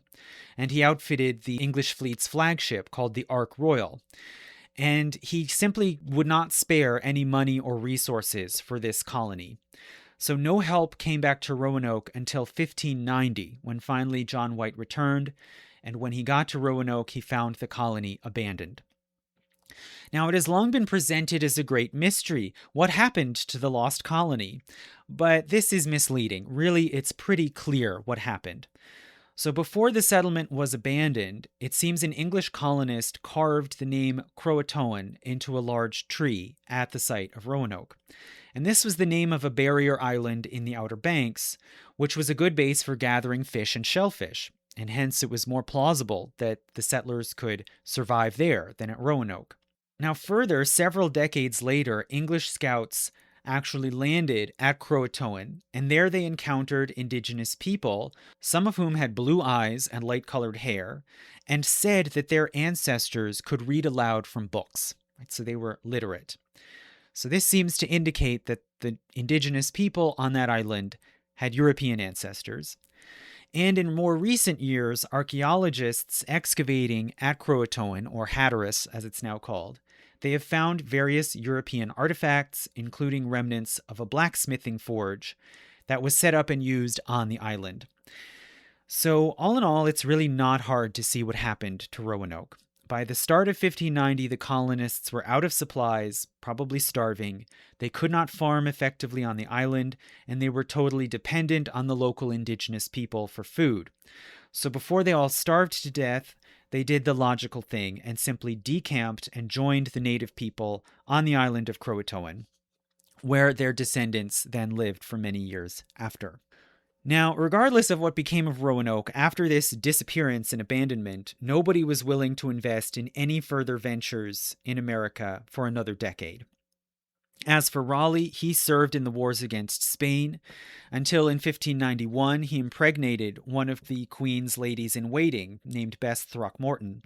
While she was pregnant, the two of them married in secret, and the marriage was only revealed later in 1592 after the lady gave birth to a child. So this was seen, among other things, as an insult to the Queen, right? So Raleigh was temporarily imprisoned, but he was released so that he could go and rejoin the fight against Spain. In 1595, Raleigh led an expedition to Guyana, the region along the northern coast of South America between the Orinoco River and the Amazon. And by this time, there had already been several small outposts and temporary colonies set up in this tropical region by other states, mainly France and the Netherlands. And they were aimed at trading with the indigenous people, and they often had to evade and hide out from the Spanish, who considered this to be their territory. And I've discussed this history of early temporary colonies in Guyana. I've discussed this with the historian Melissa Morris, and I'll post a link to that episode. Now, as for Raleigh, he founded a temporary colony which traded mainly for tobacco near the mouth of the Orinoco River. But what Raleigh really hoped for was gold, and he followed rumors of a wealthy city called Manoa, which was supposedly ruled by a king who appeared in public covered in gold, and hence the Spanish called him El Dorado, the Golden One. And Raleigh led a party far up the Orinoco in search of this fabulous city, and he then wrote a long report called The Discovery of Guyana, which then drew more English attention to South America and to this hope of finding El Dorado. From 1597 onward, Raleigh resumed attacking and raiding Spanish ships, and he took part in another last unsuccessful attempt to attack Spain. But by this point, Raleigh was increasingly controversial and unpopular. He was an open religious skeptic, and he was suspected of being an atheist, in addition to being a wasteful, extravagant adventurer, which, you can't really argue with. After Queen Elizabeth died in 1603, James, as we saw, came to the throne, and King James wanted, at this point, to make peace with Spain. So he saw Raleigh as a dangerous rogue figure who had antagonized the Spanish, and who needed to be taken off the board in order to achieve peace with Spain. So Raleigh was arrested and accused of being involved in a plot to overthrow James, and regardless of whether this was true or not, he was convicted of treason and sentenced to life in prison. Now it happens that years later, Raleigh got out of prison, but nonetheless, his imprisonment in 1603 can be seen as the end of the Tudor age at sea, and as really a repudiation of this Elizabethan strategy of harassing and undermining Spanish power at sea. But also, ironically, it was Raleigh who had gotten the farthest in trying to plant English power on land with a settler colony, right? First in Roanoke and then again in Guyana. And Elizabeth had never given any formal crown backing to any serious effort to create English colonies on land, apart from in Munster in Ireland. So Raleigh was one of these adventurers, raising money and setting out on his own, with the monarch kind of keeping her distance. Now, this would change after James came to the throne. So these endeavors of the Elizabethan age, which culminated with Raleigh's career and his adventures in America, these can be seen as in some sense laying the groundwork for England to become an overseas imperial power, but with a huge caveat. None of this adventurism led directly to the permanent establishment of English power on land. It resulted in no lasting permanent colonies, much less the creation of overseas provinces. Rather, the goal was always the control of sea lanes and trade and shipping. Any footholds on land were just tenuous and temporary.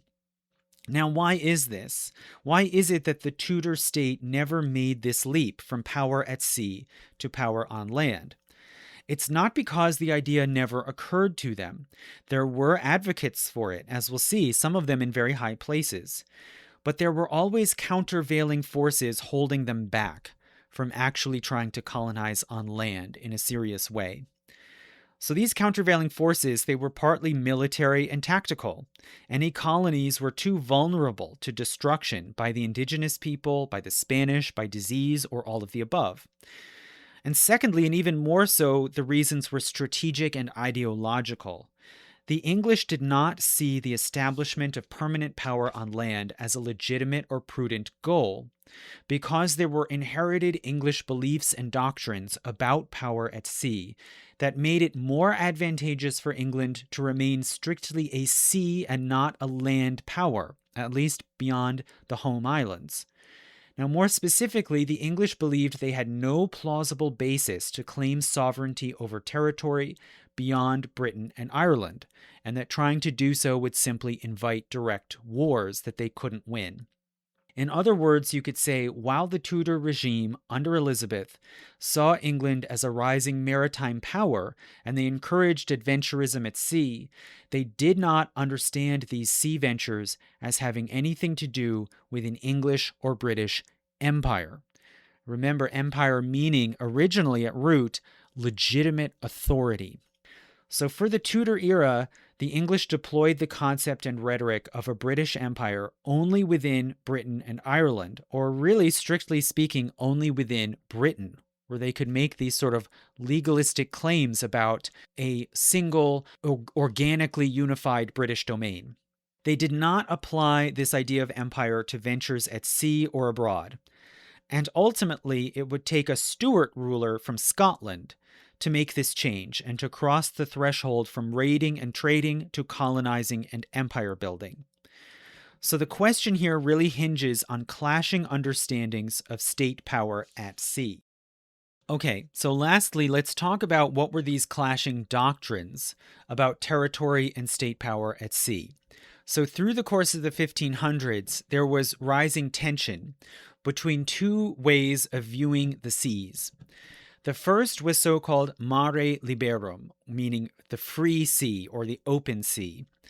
So this notion of the sea was adhered to by the English crown throughout the whole Tudor age, from the 1480s right through till Elizabeth's death in 1603. So the legal arguments of the Tudor state said in a sort of typical formula that, quote, all are at liberty to navigate the vast ocean, since the use of the sea and the air are common to all. No nation or private person can have a right to the ocean, for neither the course of nature nor public usage permits any occupation of it. End quote. So this position makes sense if you are, like the English, trying to elbow into overseas trading and raiding against the Spanish. So Spain was the greater, more established power, which claimed exclusive right to the Americas, based on right of discovery, right of conquest, and on the papal grant in the Treaty of Tordesillas, which said, everything west of this line is Spain's for the taking. So England's position that the sea was open and free for all, this was an effective counter to Spain's claims and pretensions. And you can see, for example, in the 1570s, Francis Drake seized goods from Spanish ships and outposts in the West Indies, and in 1580 the Spanish crown then appealed to England demanding restitution for this violation of their sovereignty, and England refused, arguing that Spain had no right to block foreigners from commerce in the West Indies, and arguing that this papal donation was invalid because, quote, prescription without possession is not valid. And the sea, like the air, cannot be possessed. So ultimately, England's greatest and most impactful advocate for overseas colonization and the greatest proponent for freedom of the seas was the cleric and writer Richard Hakluyt. So Richard Hakluyt was born in 1552 in Hereford in Western England. As a teenager, he studied at Westminster and then at Oxford, and he became an Anglican priest, and then subsequently also the first professor of geography at Oxford. So Hakluyt saw great potential in overseas trade beyond Europe. And after 1578, the clothmakers' company paid him a salary to encourage him to promote overseas trade. The clothmakers hoped that they could expand their sources and markets beyond Europe to Asia and America. In 1582, Hakluyt convinced John Florio to translate the accounts of Jacques Cartier's French voyages up the St. Lawrence into North America. And Hakluyt wrote his own preface to this translation, arguing for exploration of the temperate zones of North America and for a concerted search for the Northwest Passage to Asia. And Hakluyt became an ardent advocate for these quests through the 1580s, and in doing so he picked up some powerful patrons, including the adventurer Walter Raleigh and the royal minister Francis Walsingham. In 1584, Walsingham sent Hakluyt on a diplomatic mission to France, where he collected more information on the French fur trade in North America, and Hakluyt then wrote a secret report called The Discourse on Western Planting, which he then presented to the Queen, and it urged her to support Walter Raleigh's proposed schemes to colonize in Virginia. One argument that Hakluyt made in this secret discourse was that the Spanish had made real headway in converting the indigenous Americans to the Catholic Church, and this enabled the Spanish to press a claim for the truth of their Catholic religion. And therefore it was incumbent, he argued, upon Protestant princes like Elizabeth to enter the missionary field and close this gap in order to advance and defend the truth of Protestantism.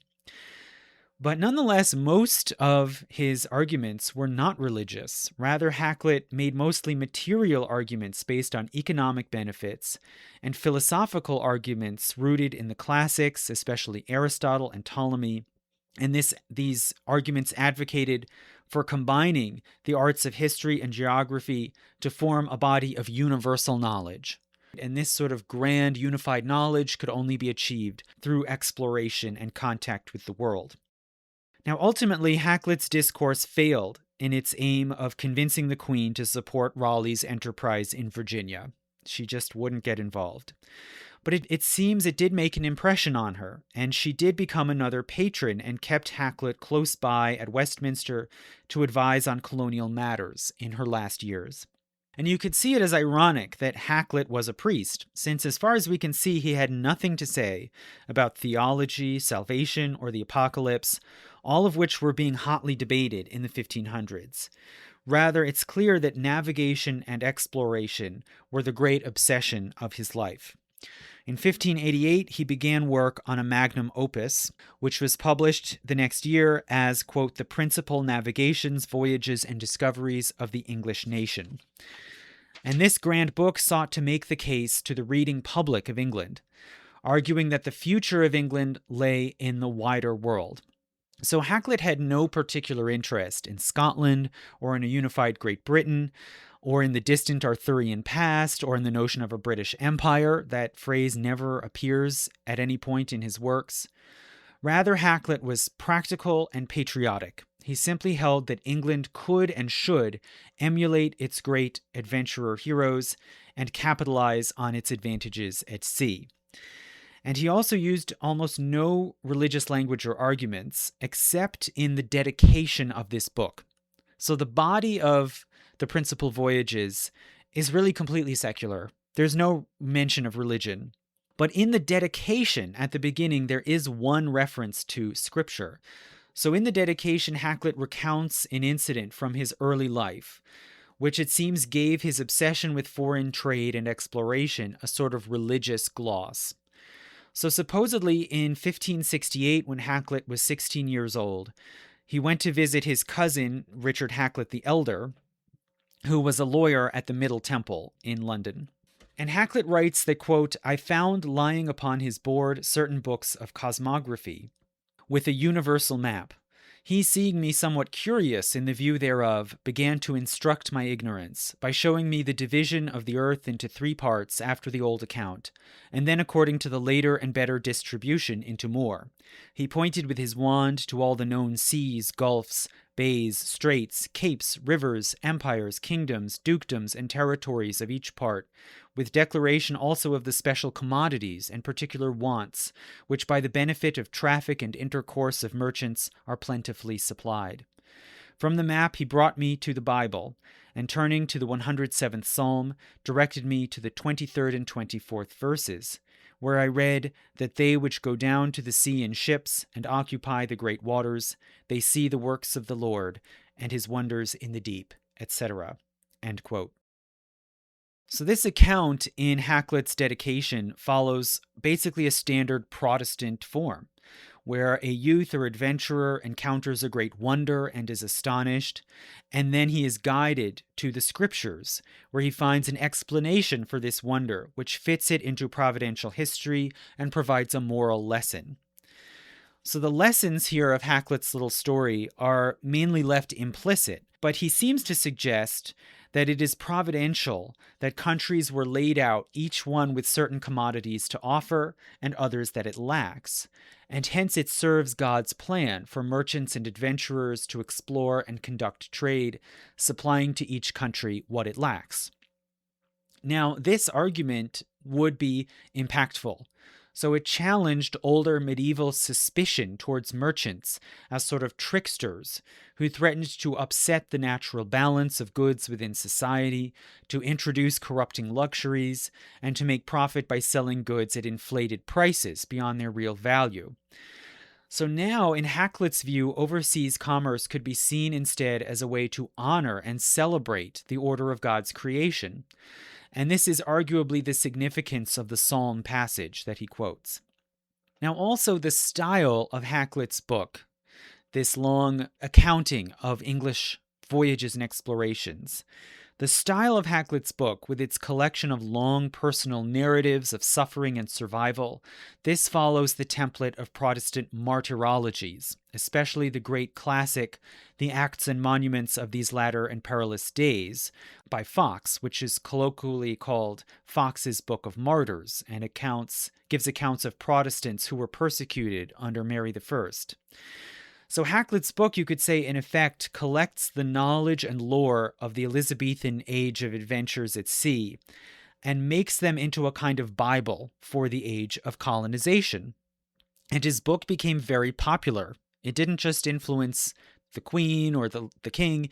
It was read by ordinary people, by this growing literate public, and it was taken on board at sea. So his book was popular, and he was kept at Westminster as a royal advisor, and he became directly involved in organizing and launching the English East India Company, which then got a royal charter from Queen Elizabeth on New Year's Eve, December 31st, 1600. So you can see this as a kind of providential act that the organizers of this new company and the Queen together, they are looking forward to the new century. Right, they are launching this new enterprise on the last day of the 16th century, and they're looking forward to the new century where England will finally turn to the east and reach the east. Now, reportedly, English vessels, including East Indiamen of this new company, when they set sail after 1600, they would customarily take two books on board with them, Fox's Book of Martyrs and Hakluyt's Principal Navigations. They formed a kind of pair. But more importantly, Hakluyt's legal and philosophical arguments were foundational to actual English policy in these last years of the Elizabethan age.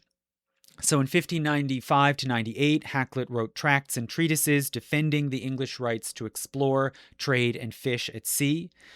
And he argued, quote, "The sea and trade are common by the law of nature and of nations. Hence it was not lawful for the Pope, nor is it lawful for the Spaniard, to prohibit other nations from the communication and participation of this law," end quote. And he further claimed that English adventurers had the right to, quote, "defend themselves and lawfully continue traffic with the Indians," end quote. So this legal position that Hakluyt put forward and popularized, it was very advantageous to England in more ways than one. So if you think of the implications, if the seas are free and any vessel from any country has the right to sail into any port anywhere and conduct trade there, And also, these vessels sailing to various ports can defend themselves against interference. Then, in effect, you have made overseas colonization impossible. It's impossible militarily because you can't control your own waters. Secondly, economically, you have also made the whole ocean and all of its shores around the world into a free trade zone. No country can create a colony that they can be sure will give them a return on investment. So they might have to go to great expense and risk to secure a foreign foothold and get it productive with some valuable commodity, only for foreign traders to then charge in and take over the trade and bleed away all the profits. So it's really a guaranteed loser. So, in effect, this doctrine of freedom of the seas basically precludes the creation of a secure or profitable colonial empire. And this position would play to England's advantage as long as England is in conflict with Spain, which is likely to continue for dynastic and religious reasons, and England has no real prospect of catching up with Spain in the colonial race. And these were clearly the conditions in the late 1500s. And hence this argument continued to hold sway right through the end of Elizabeth's reign, and it was even used in 1602 in arguing that the English had the right to fish in the North Sea near Denmark.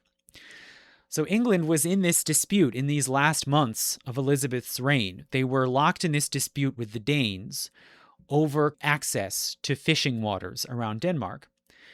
And in this dispute, the Danes took an opposite position. They were asserting the right to exclusive control over the waters near their shores. And they argued that these waters were mare clausum, or closed sea. So this was the opposing competing doctrine as against mare liberum, the open sea. The Danes were arguing for mare clausum. So according to this doctrine, the seas can be sovereign territory, like land, which no interloper has the right to enter without the permission of the sovereign. So in the 1500s, who adhered to this idea of mare clausum? Well, it was put forward by various foreign powers, including Spain and Portugal. Each of these claimed exclusive spheres of control, in the west for Spain and in the east for Portugal. And also smaller powers that had long coastlines, like Denmark, which claimed control over much of the North Sea. Now, closer to home, this was also the position of the Scots. So the Scottish crown adhered to the doctrine of mare clausum.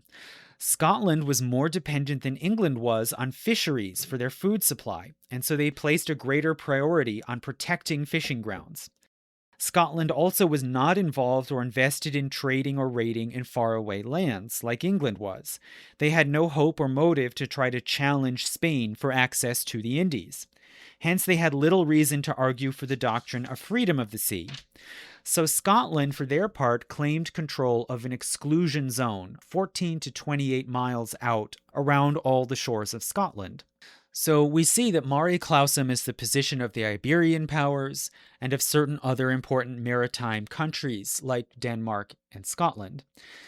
It also was the position of a more radical faction within the English court around Queen Elizabeth. And the main advocate for this faction was John Dee, the astrologer, alchemist, and diviner, or Renaissance magus, who had real influence in Westminster. So John Dee was a trusted advisor to Queen Elizabeth. He was a few years older than her, and he had studied mathematics at Cambridge, as well as cartography on the continent, including with the famous mapmaker Gerardus Mercator. And like Hakluyt, he was a great advocate for the study of geography and navigation. He also became a court astrologer for Queen Mary in the 1550s. But he got in huge trouble in 1555, when he cast an astrological birth chart for Mary's younger sister, Elizabeth. And at the time, this was seen as threatening because it was possibly trying to predict that Elizabeth would supplant Mary as queen, right? And Mary, for her part, was kind of paranoid. So she saw this as a threat, and she imprisoned him and accused him of treason, but Dee was released in 1556. 2 years later, he became a favored advisor to Elizabeth after she came to the throne in 1558, and he performed readings and consultations throughout Queen Elizabeth's reign. He also studied and promoted the art of navigation and created accurate maps and charts for mariners. He helped to promote and raise money for Martin Frobisher's expeditions to Canada in the 1570s, and he argued for a radically alternative view of English authority, a view that was rooted in, firstly, a notion of empire in the sense of an extended composite realm, as had come out of the Anglo-Scottish debates in the 1540s, and secondly, rooted in Welsh and pan-British claims based in ancient histories and legends. So John Dee himself was from partly Welsh ancestry. His father was from Wales, and so was Queen Elizabeth, at least in a small part, through her grandfather Henry Tudor, who came from a Welsh line. So John Dee could draw upon Welsh legends, including the stories of King Arthur and of the Arthurian Golden Age. In 1576, he wrote Britannici Imperii Limites, and in this work he argued that Elizabeth was the successor and descendant of King Arthur, the last emperor of, quote, these isles. And so Elizabeth had rulership over the North Atlantic islands, namely Great Britain, Ireland, Iceland, Greenland, Friesland, and others. As part of that, she had the right of sovereignty over Scotland, and she had a claim to, quote, imperium over the eastern seaboard of North America, based on three moral foundations: Jure Gentium, or the law of peoples, Jure Civilis, or civil law, and Jure Divino, or divine law. And Dee claimed that these principles preempted any Spanish claims by discovery or conquest. So John Dee's focus here was entirely on claims of rulership over lands, not dominion over the seas. But already it was clear, practically speaking, it was clear that if England was to challenge Spain and build up this empire of many lands, it would have to be based on naval power and capabilities. So the following year, in 1577, Dee composed general and rare memorials pertaining to the perfect art of navigation. And in this tract, Dee called for a petty navy royal, which would be a permanent armed fleet under royal command, ostensibly able to protect the British seas. And he cited Athenian and Roman precedents, saying that these ancient commonwealths had created an imperium maris, or sovereign power over the seas. And in this work, Dee cited English precedents, including King Edgar, who we mentioned before in the 900s, who claimed to have a British empire. And Dee called King Edgar, quote, one of the perfect imperial monarchs of this British empire. And he claimed that Edgar had exercised sovereignty over all of the seas adjoining Britain and Ireland as well. So ultimately, this empire of Great Britain included, quote, the royalty and sovereignty of the seas adjacent or environing this monarchy of England, Ireland, and by right Scotland, and the Orkneys also, end quote. In 1580, he gave a secret report to the Queen called Title Royal, and in this report he further invoked a traditional story which claimed that a Welsh prince named Madoc, back in the 1100s, had sailed with a company of men onto the Atlantic to see if they could find a land to settle. So this was an old story that was mentioned in chronicles for hundreds of years prior. But in his report called Title Royal, Dee further elaborated and claimed that Madoc's group had actually made it to America and created a colony there. And Dee wrote, quote, the Lord Madoc, son to Owen Gwynedd, Prince of Gwynedd, led a colony and inhabited in Terra Florida, or thereabouts, end quote. So Dee then used this as a further precedent to assert a Tudor claim to sovereignty in America. So you can see here Dee is now starting to kind of mix and match, right? It's legal arguments, it's ancient legends, it's right by possession and conquest, it's everything. Now, soon after this report to the Queen was published, it was seen publicly, and this story about Madoc would become pretty popular, and it was repeated through the 1580s in several books and pamphlets by several different authors, even including Hakluyt. Then later in 1597, Dee wrote a book called Thalassocratia Britannicae, so the British rule over the sea. And in this book, Dee claimed for Elizabeth, quote, sea jurisdiction and sovereignty absolute, over the seas in all directions around England, extending 100 miles out from the coasts, over the English Channel, over the North Sea, all the way across to Denmark. So he called the North Sea the Mare Britannicum, the Sea of Britain, over the western shores of Scotland. And finally, he claimed for Elizabeth, quote, a mighty portion of the sea sovereignty, end quote, extending over the Atlantic Ocean from Scotland to America. And all of this would supposedly be part of Mare Clausum for the English. Now, of course, this was not nearly enforceable, and nobody would even try to actually lay these claims for England again for about another 100 years. But it shows how ambition and aspiration was now conceivable on the basis of England's sea power. Now, Dee's arguments, as we saw, never got very far, and Elizabeth's government continued to choose to adhere to the Mare Liberum position. And probably reasonably, as of the last years of Elizabeth's reign, around 1600, it probably seemed like this was just crazy pie in the sky, totally unworkable, dangerous, just completely pointless. And naturally, they continued to adhere to Hakluyt's position, that they should uphold the freedom of the seas. But in 1603, the situation changed when Queen Elizabeth died, and she was succeeded by her relative, James of Scotland. And this brought about a kind of revolution in foreign policy, which would change England's relationship with Spain and open the door, finally, for Britain to actually enter the colonial race. So just to briefly describe this revolution in policy with the accession of James. For one thing, he would immediately dismiss John Dee. So James was a firm believer in witchcraft, and he saw Dee's conjuring and divination as suspect and possibly demonic. So he basically banished Dee from court, yet ironically, James would actually go much farther than any Tudor monarch ever did in advancing Dee's dream of a British empire spanning the Atlantic to America. So after James came to the throne, he then also quickly signaled that he wanted to make peace with the great enemy of Spain. And in 1604, the two countries did make a peace treaty, ending their 19 years of war. Domestically, this peace with Spain led to hopes that the king would also end the persecution of Catholicism in England, and these hopes went unfulfilled, which caused some radicalized Catholics to stash gunpowder in Westminster in hopes of blowing him up along with Parliament.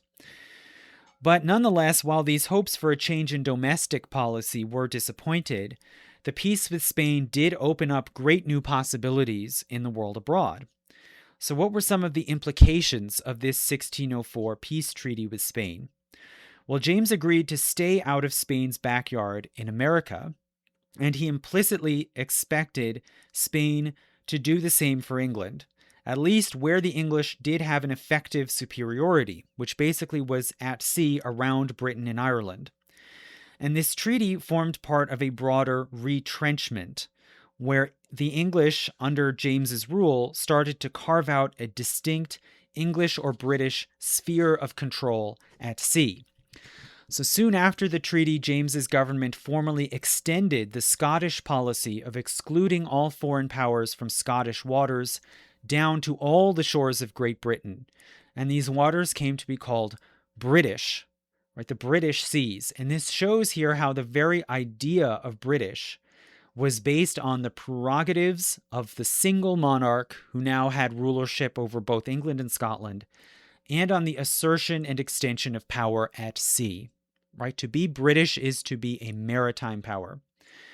James then started canceling agreements that England had made to share access to deep-sea fishing waters with other countries, like the Netherlands and Denmark. So in 1609, he banned the Dutch from fishing in British waters, and this is in part what prompted the Dutch jurist Hugo Grotius to publish his famous tract called Mare Liberum, which argued for freedom of the seas. Now, by this time, you may know, by 1609, Jamestown had already been founded 2 years previously, and this was the first lasting English colony in America. In some ways, it followed up on the Roanoke colony, which persisted for just a few years in the 1580s before being abandoned. But in other ways, Jamestown, you could say, was something really new. So whereas Roanoke was aimed at disputing Spanish control of the seas, and it was supposed to serve as a base from which to launch attacks on the Spanish treasure fleet, by contrast, Jamestown was a venture aimed at the land. It was sited farther north, farther away from the Spanish colonies, in land that the Spanish had barely explored and had not appeared in many years. And it was sited on a waterway with access to the interior of the continent.